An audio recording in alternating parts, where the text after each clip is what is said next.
Most people assume that if you earn a decent income, live responsibly, and avoid obvious mistakes, wealth will eventually follow. But if that were true, far more middle-class professionals would be financially secure by their 40s than we actually see.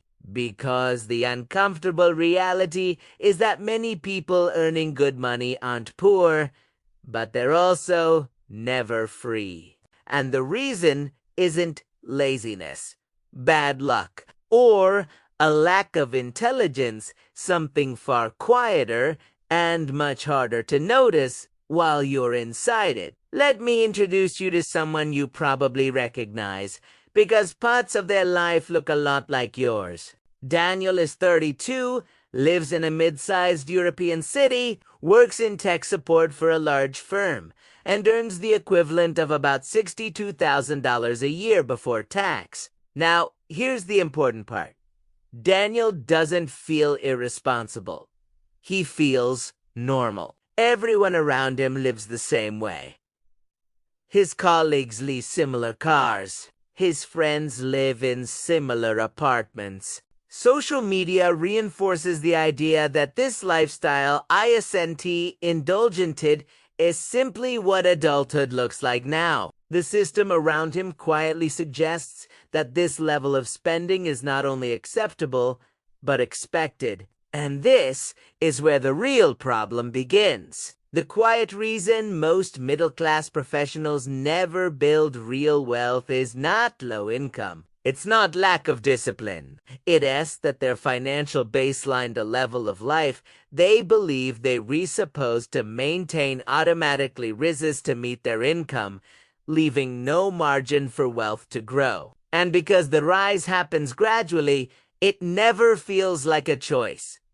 It feels like progress. Let's slow the math down for a moment. Daniel earns $3,400 a month after tax. The system flaw here is subtle. We are taught to focus on income growth, not financial capacity. Income growth feels productive. Capacity's amount of life you can fund without working feels abstract and distant. So most professionals optimize for salary while ignoring the structure underneath their lifestyle. But wealth is not built by earning more. It's built by creating a growing gap between what you earn and what you require to feel okay. Psychologically, this is hard because humans are deeply social creatures. We don't measure our lives in isolation, we measure them relative to others. When everyone around you upgrades their life at the same pace you do, it feels safe. Restraining yourself feels unnecessary, even irrational. There's also a powerful emotional layer. After years of studying, working, and sacrificing, people feel they've earned comfort. Saying no to upgrades can feel like denying yourself the reward you worked for. But here's what rarely gets discussed. Lifestyle expectations compound just like interest does. A $400 car payment doesn't just cost $400.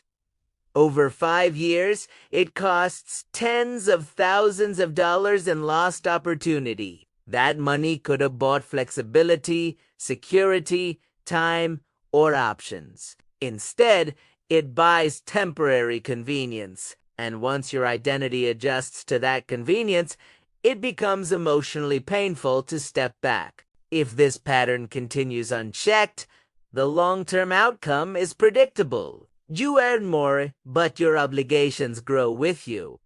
Your savings remain fragile. Job loss feels catastrophic instead of inconvenient. Retirement becomes something you hope for rather than plan confidently. You're not failing, but you're not winning either. You exist in a narrow corridor where everything works only as long as nothing goes wrong. Now, contrast this with how financially intelligent people tend to think. Not smarter people, not richer people, but people who quietly build real wealth over time. They don't ask, "What lifestyle can I afford now?" They ask, what level of life do I want to permanently support without stress? They treat raises as tools, not rewards. They delay upgrades not because they hate comfort, but because they value optionality more. To them, freedom is the ability to say not to a job, to overtime, to panic, not the ability to buy more things. This shift isn't dramatic. It's almost boring. It happens when someone decides that their identity doesn't need to scale with their income, when they stop using spending to signal adulthood, success, or stability, when they realize that most financial pressure isn't caused by insufficient income, but by rigid expectations about how life is supposed to look at each stage. The goal isn't to live smaller forever. It's to build leverage, to let time and consistency work quietly in the background, to reach a point where money stops being a constant background concern and starts becoming a neutral tool. That doesn't require extreme frugality or financial tricks. It requires clarity. If there's one thing to take away from this, it's not that you're doing something wrong. It's that the system quietly nudges capable, responsible people into lifestyles that consume their future capacity. Once you see that, you can choose differently, not dramatically, not emotionally, but deliberately. If this way of thinking helped you see your finances a little more clearly, consider subscribing to the channel. We focus on calm, realistic conversations about money that respect your intelligence and your reality.